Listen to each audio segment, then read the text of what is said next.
한 줄 문의로 시작해서 제안까지 가능한 회사 속에서 제작 사례입니다. 오늘은 정말 한 줄의 문의 하나로 시작해서 광고 제안까지 가능한 광고회사 속에서가 완성된 실제 과정을 보여드리려고 합니다. 처음부터 기획서가 있었던 것도 아니고 정리된 자료가 있었던 것도 아니에요. 그럼 어떻게 진행이 되었는지 지금부터 순서대로 설명을 드릴게요. 시작은 정말 회사 속에서 만들어주세요. 저는 무엇을 하는 회사입니다. 이런 메일밖에 오지 않았습니다. 그래서 저는 그 회사의 업종에 대해서 여쭤봤습니다. 무엇을 하는 회사고 어떤 것을 하는 회사인지 여쭤봤습니다. 그리고 그 회사의 특성에 맞는 회사 속에서 목차를 짰습니다. 이런 워드 파일을 보냈습니다. 이것은 광고 회사였고요. 회사 규모가 크지 않기 때문에 회사 속에서를 만들 때 넣을 만한 컨텐츠가 많지 않았습니다. 규모가 크지 않은 1인 기업의 회사로 광고 실력만 가지고 제안을 해야 되는 상황이었습니다. 일단은 회사 속에서에 들어가야 될 컨텐츠 항목 예시를 제가 이렇게 워드로 만들었습니다. 여기에 넣어야 될 모든 사항을 넣어주시되 매출액이 작거나 직원 수가 작다면 이 부분은 불리하다면 빼주셔도 좋습니다. 그리고 연역 같은 경우에도요. 제가 이렇게 그냥 드리면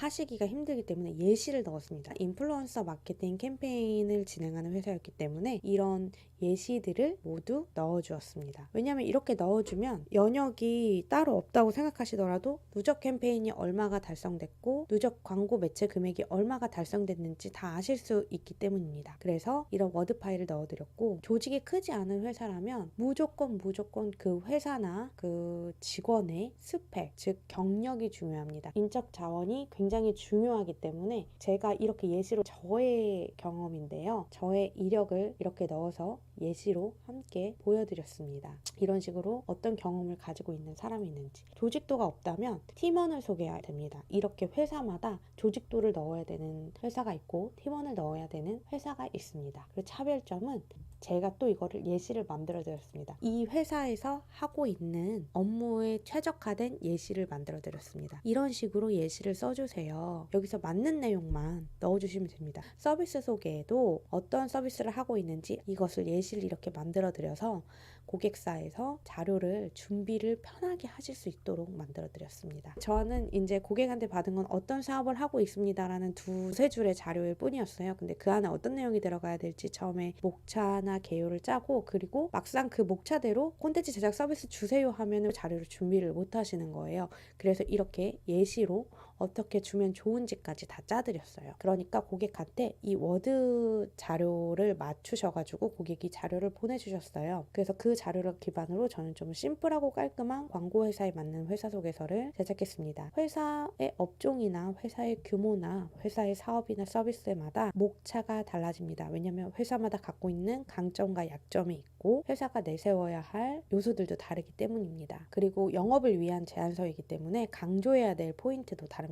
예를 들어서 제조업 같은 경우에는 품질 방침이라든지 작업 프로세스 같은 것들이 중요하고요. 광고회사 같은 경우에는 실제 퍼포먼스로 얼마의 매출을 올렸는지라는 그런 자료가 중요합니다. 회사 속에서는 굉장히 심플하게 하였고요. 브랜드와 소비자를 연결하는 퍼포먼스 파트너라는 이런 정말 한눈에도 확 와닿을 수 있는 카피를 넣었습니다. 왜냐하면 이 회사가 하는 일이 인플루언서 공동구매 전문 대행사이기 때문에 브랜드랑 소비자를 연결, 퍼포먼스 파트너라는 이 한 줄이 이 회사를 전체적으로 설명할 수 있습니다. 우리 회사가 어떤 사업을 하는지 정의하는 것조차 대표님들은 조금 어려우실 수가 있습니다. 그리고 설득 구조로 다시 재배치를 했습니다. 회사 속의 서비스, 경쟁력, 프로세스, 사례, 성과 크게 이 순서로 발주 담당자 혹은 제안서를 받는 사람이 보기 편한 흐름으로 다시 구성을 짰습니다. 서비스 소개도 이렇게 제가 다 문구를 제작해 드렸고요. 경쟁력 같은 경우도 이렇게 광고회사이기 때문에 심플하게 제작을 했습니다. 서비스 프로세스도 어떻게 진행이 되는지 이 자료는 원래부터 고객이 저한테 주지 않은 자료인데요. 제가 광고 대행사에서 일했던 경험이 있기 때문에 이런 자료가 있어야지만 고객이 의뢰를 했을 때 어떤 순서대로 진행을 되는지 알 수 있다. 이래서 프로세스를 넣어달라고 했습니다. 그리고 선정 기준. 이 선정 기준은 아예 없던 페이지고 제가 새롭게 제작을 해드린 페이지인데요. 고객사에서도 굉장히 만족도가 높았습니다. 왜냐하면 인플루언스 대행사가 너무 많습니다. 그리고 규모가 큰 회사도 많죠.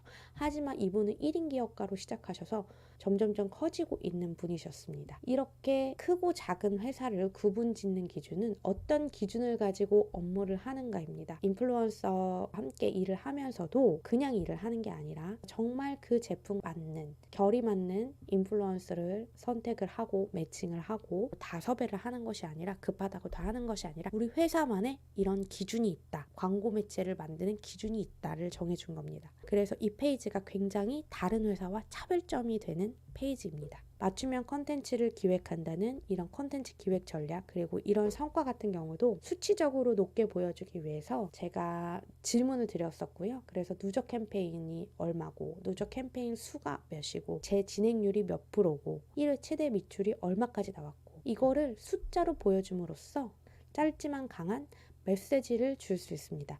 회사 소개서가 내용이 많고 글씨가 많다고 좋은 게 아닙니다.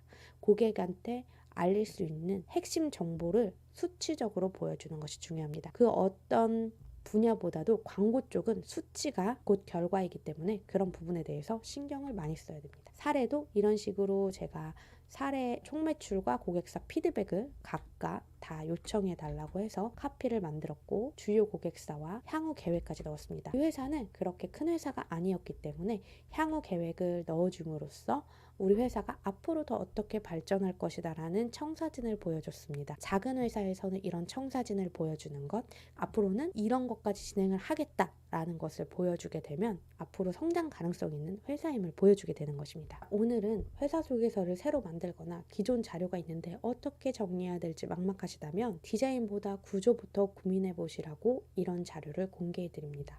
하나도 없고 어떤 일을 하는지에 대한 질문과 몇 가지의 자료만으로 어떻게 회사 소개서를 15페이지 탄생시키는지 그 모든 과정을 보여드렸습니다. 이 과정은 어디에서도 보실 수 없는 과정이고요. 대표님들이 회사를 홍보하시거나 회사를 키우시기 위한 영업도구로 회사 소개서를 제작하실 때 디자인보다 이 회사에 어떤 컨텐츠가 필요한지 먼저 고민을 해보시고 구조를 짜보시면 굉장히 도움이 되실 것 같습니다. 앞으로도 도움이 되는 영상을 많이 올리도록 하겠습니다. 기존의 회사 소개서에서 어떤 점이 부족한지 메일링으로 진단해드리는 서비스를 무료로 진행을 하고 있습니다. 아래에 더보기란이나 댓글에 링크를 보시고 기존 회사 소개서가 어떤 게 잘못됐는지 궁금하시다고 하시는 분들은 저한테 이메일을 전달해 주시기 바랍니다. 감사합니다.